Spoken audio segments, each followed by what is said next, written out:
Près d'1 million d'objets d'art, dont 4000 instruments de musique. C'est un véritable Louvre musical. Les instruments de musique russe occupent plusieurs stands. Voici l'un des symboles les plus connus de la musique russe, les balalaïkas. Sa forme triangulaire fait d'elle un instrument unique. On y observe aussi des accordéons diatoniques traditionnels russes, appelés garmonika. À noter qu'ils diffèrent selon leur ville de fabrication. Les artisans de Toula fabriquent de tout petits garmonika qui émettent des sons très aigus. Les garmonikas de Saratov comprennent aussi de petites cloches.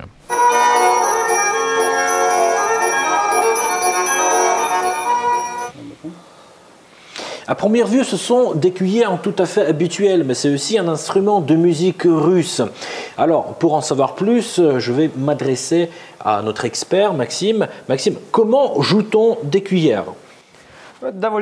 On en joue d'une manière assez intéressante, d'une manière traditionnelle connue. On insère la première cuillère entre le pouce et l'index et la deuxième entre l'index et le majeur. On tourne les cuillerons l'un vers l'autre et on joue en tapant sur la paume de la main ou sur une jambe pliée.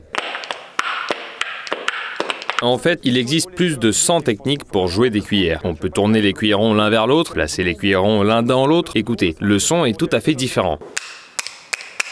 Et même jouer à l'aide des manches.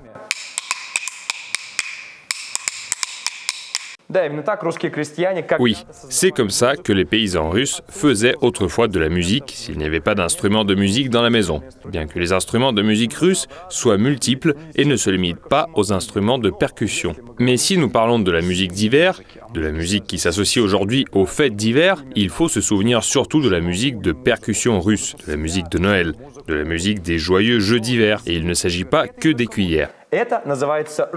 Ça s'appelle un roubel. Historiquement, le vrai roubel russe est bien sûr beaucoup plus grand que celui que je tiens dans mes mains. Ça, c'est un roubel de musique moderne que nous pouvons voir dans les orchestres folkloriques russes. Regardez, il a un trou sonore, il est confortable dans la main.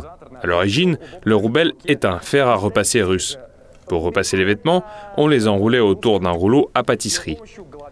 Imaginez que j'ai dans mes mains un grand rouleau à pâtisserie autour duquel j'ai enroulé des vêtements, que je l'ai mis sur la table et que je repasse les vêtements à l'aide d'une lourde planche ondulée en bois. Ça donne un son agréable.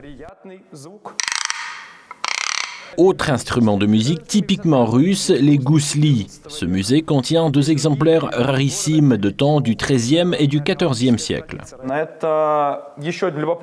C'est un autre instrument de musique intéressant. Je pense que tout le monde le connaît. C'est le gousli. En fait, il faut dire qu'il est impossible de jouer un accord avec le gousli comme à la guitare. À la guitare, on met un doigt sur la corde et ça donne un son. Avec le gousli, si nous plaçons un doigt sur la corde, il n'y aura pas de son du tout. Donc, on étouffe les cordes dont nous n'avons pas besoin et on joue une mélodie sur les cordes dont on a besoin.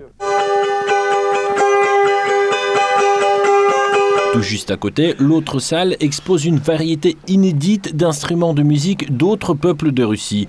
Toutefois, on y trouve des ressemblances avec la tradition musicale russe. Par exemple, la guimbarde est connue entre autres comme un instrument yakoute, mais les Russes avaient la leur, la zubatka. Outre les instruments de musique, ce musée contient une exposition consacrée au Nouvel An. Les visiteurs peuvent apprendre l'histoire de Snegurochka, personnage sans lequel il est impossible d'imaginer le Nouvel An en Russie. Elle est connue comme la petite fille du Père Noël russe, mais initialement, dans l'opéra de Rimsky-Korsakov, célèbre compositeur russe, Snegurochka est la fille du Père Hiver et de la Mère Printemps. Ce tableau représente justement la mère de Snegurochka. Les expositions interactives sont l'autre atout de ce musée. L'une des salles présente l'évolution de la musique de l'Antiquité jusqu'à nos jours. Voici par exemple la reconstruction d'un appartement typiquement soviétique, où on trouve un gramophone, un magnétophone et un magnétocassette. Les nouvelles technologies, elles aussi, ont leur place dans cette salle. Ici, on peut créer sa propre musique à l'aide de l'intelligence artificielle. Regardez comment ça marche. Je clique « Commencer ». Eh bien, le système me propose de choisir le genre. Il y en a plusieurs. Moi, je vais choisir, par exemple, traditionnel. Puis, il y a le type, léger, calme, héroïque, agressif. Donc, moi, je vais choisir romantique. Et puis, la vitesse, je vais choisir vite. Je clique générer et on va attendre quelques secondes et voici ma musique est prête. Préparez-vous à l'écouter.